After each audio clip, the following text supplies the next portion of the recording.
kind of get why they were tossing this thing out. Hey, it's Margie with the Asking Spot, and this has been quite the journey. Let's start at the beginning. I spotted a few doors down from me, a neighbor had put out a big hutch. I didn't mean to be nosy. Husband had already left for work, so did my good buddy neighbor, so I can hear the garbage trucks. There's no way I can get this thing into my house by myself. It's way too heavy. Of course, upon closer inspection, I realized it's heavier than I think because it's actually made out of particle board and MDF, and that's ridiculously heavy. But I could at least save the drawer. So here goes. Now these knobs are just way too cute. I don't really know at this point what I'm going to do with this. But these guys, I have an idea. I've got a project that's waiting for me to finish in the garage. So at first I had this idea of, I was going to make it sort of a box with the front of it flipping open. So yeah, I took off the rail back here and, these little extra pieces, got rid of those. And then I started to try to get the front panel off. I thought I could hammer it. No, bad idea. Yeah, this is not a good idea. It wouldn't have worked. I should have just gotten my jigsaw off and sliced it off because in the end, I ended up doing more harm than good. So it's wood glue to the rescue. Yay, wood glue. Let it dry.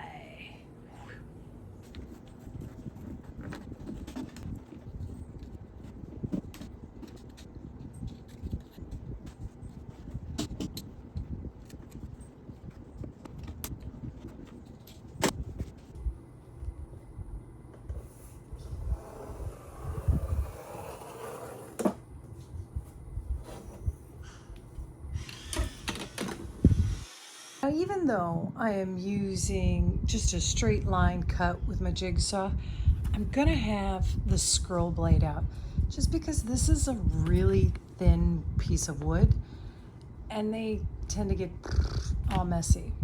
That's a technical term.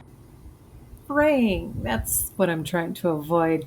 So painter's tape helps with that. Another little helpful tip with a jigsaw if you are trying to cut a straight line is see where the bottom bracket is? Well, I'm using that ruler clamped down to the wood to brace it. So I know, so I kind of have that as my guide, as well as the little laser light.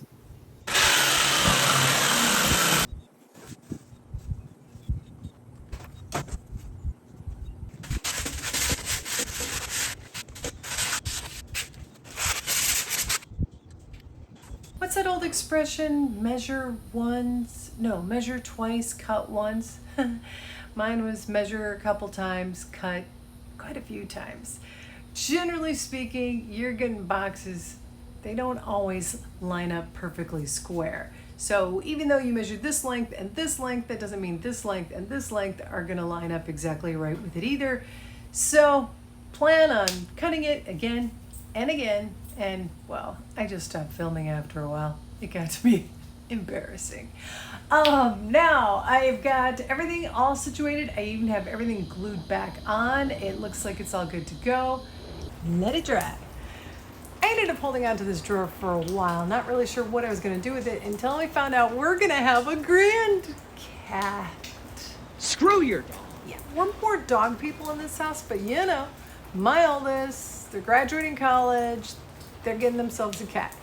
And they're staying up north, so when they come visit, hey, cat needs a bed, got it covered now. That's the plan at least. But then the idea came about, what to do for its overall look. And that is where the Flippin' It for Maui challenge came in. It's actually a collaboration, and it's really cool because of such an horrendous event that happened, of course, in Maui with the fires. So the idea is that you were going to flip something, sell it, and then donate what you made to Maui Relief. Well, I'm not going to sell this, and I'm not so sure anybody's going to buy it, but I'm going to flip it with that in mind and then just donate what I hope to make from it to the cause. I have watched a ton of YouTubers do this scrumbled sort of paint technique with fading and just takes 3 brushes, 2 different colored paint colors. I want to try it. I have no idea if I'm going to be any good at this, but from what I gather, you put your lightest color and your darkest color farthest away from each other using separate brushes, and then a third brush to come through the middle. And all it takes is chalk paint and a fair amount of water to mist it, and 3 brushes. We'll see. Okay, so this is more and more beginning to look like I should just paint it black.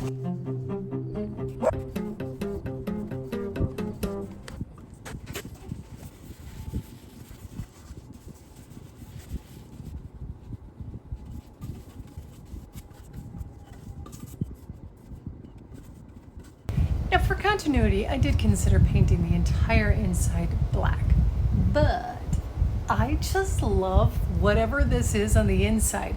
No, this wasn't made in 1776, but it is celebrating the Declaration's, two centennial? I don't know if that's the proper word for it, but 1976 may have been when this drawer was made, in which case, that alone is kind of cool. So I'm gonna leave it. Here's what I've gathered from doing this blending technique with paintbrushes. For starters, I prefer to do it with spray paint. Just saying, do one of these and link below. But otherwise, because you do have so many options with your chalk paints, I get why you'd still do it this way. Here's the biggest thing I took away from it though, aside from patience, but that's always key in any project. It's to prepare to do it a second time, or at least let your extremes fully dry, then come through and do the technique all over again. Just because I noticed that when I was doing it, every now and then I would end up wiping off all of it instead of blending. It was kind of frustrating. All right, so while everything was drying there, I went ahead and headed off to the Restore, got great deals on handles, picked up these guys, $1 each. Then I went ahead and went to one of my favorite thrift stores and got this. It's not just your average pillow, it's one of those memory foam ones. It's super thick. And honestly, I could leave it with the cover it has. I mean, this black is pretty cool. Hardcore goth. Yeah, so I'm gonna keep this underneath the cover I'm going to make with some fabric I purchased.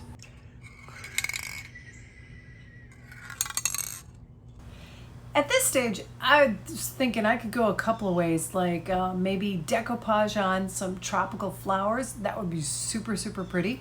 But I kind of liked how the blend sort of looked like a night sky. So I want to do some silhouettes of palm trees on there. Now, if I had talent like just about everybody else but me, I could work with stencils. YouTube. Wow.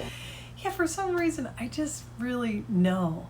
So I'm gonna go ahead and freehand some palm trees on here and, pencil them on and then paint them in. And hopefully it'll look great.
Just about ready to wrap up this video and get it all set for the Flippin' for Maui collaboration when a dahlia happened.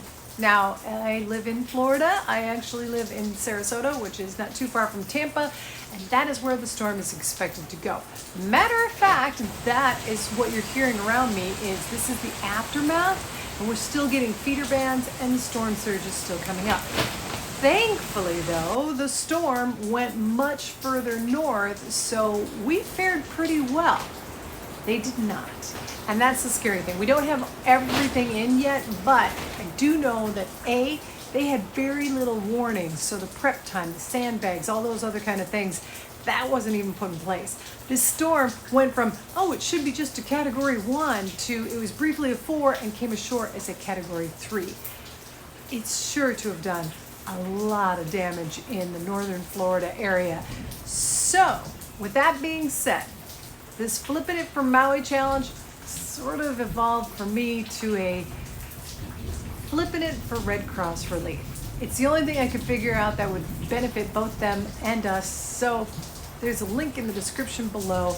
I'm gonna donate what I would have hoped to sell something like this for. That's not much. Yeah, maybe a little bit more too. And speaking of which, here is the final piece. At least I know I learned a lot and I saved at least something from the landfill, so that works. It did not work for our dog, which is okay because I made it for our grandcat. But thanks so much for watching The Asking Spot. Hey, Marjorie the Asking Spot, and this is the Flippin' It for Maui collab. It is hosted by Flip It Girl and I know what I'm gonna do. Screenshot. Care of some of the issues. Gonna remove the backslide and I'm gonna put in a